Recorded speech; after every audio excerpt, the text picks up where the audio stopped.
You are not failing because life is too hard.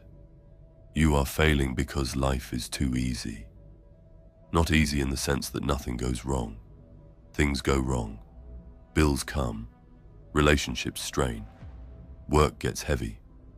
But underneath all of it, you have enough. Enough food, enough shelter, enough entertainment, enough distraction to make the discomfort manageable. And that is the problem. Because the man you were built to be does not emerge from comfort. He never has. He is forged in resistance, in difficulty, in the sustained pressure of a life that demands something from him. Remove the demand, and you remove the forging. What you are left with is a man who is comfortable, soft, capable of far more than he will ever attempt, because nothing in his life is requiring him to attempt it. Comfort is not the reward for a life well lived. For a man, comfort is the enemy of it. Here is what happens to a man when he is too comfortable for too long. His tolerance for difficulty drops. Problems that would have been minor inconveniences become genuine sources of stress. Conversations that require confrontation get avoided. Risks that would have been worth taking get passed over.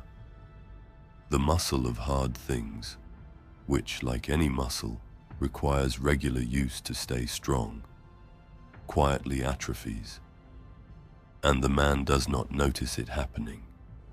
That is the cruelest part. He does not feel himself getting weaker.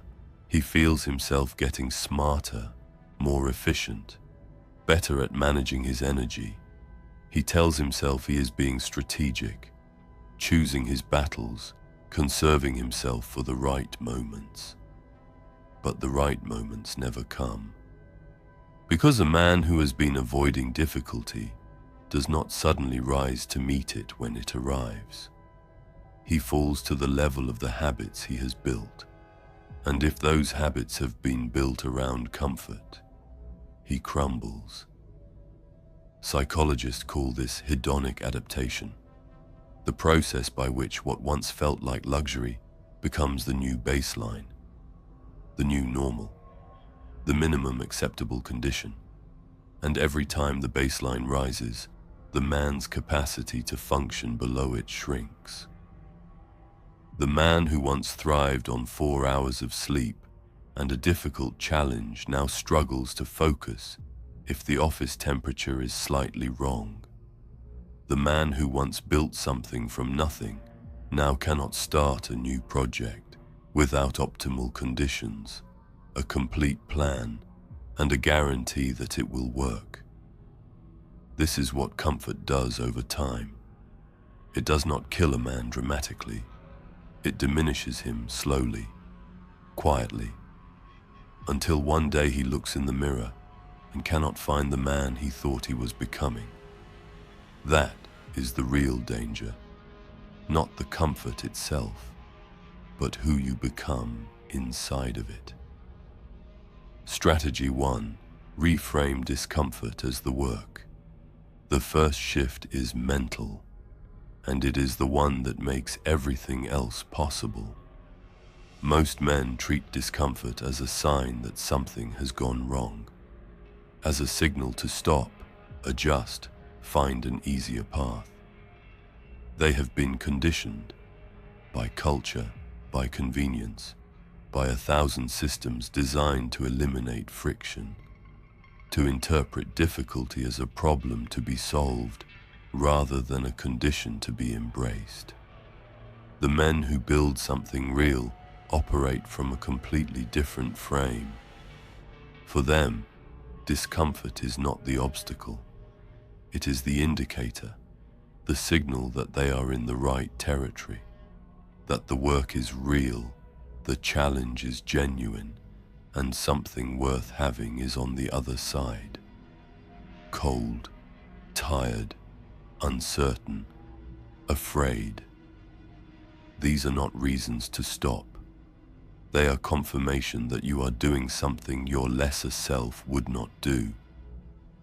Start treating discomfort as data. When you feel resistance, ask not how to avoid it, but what it is pointing toward. Because the things that matter most in a man's life are almost always located directly behind the thing he least wants to do. The discomfort is not the problem. The discomfort is the path. Strategy 2. Deliberately choose hard. Comfort left unchecked becomes a default. The only way to break it is to build the habit of voluntary difficulty. This does not require grand gestures. It does not require quitting your job, selling your belongings, or moving to the wilderness. It requires small, consistent, deliberate choices to do the harder thing, even when the easier thing is available. Wake up before you need to. Train when you don't want to. Take the conversation you have been avoiding. Sit with silence instead of reaching for the screen.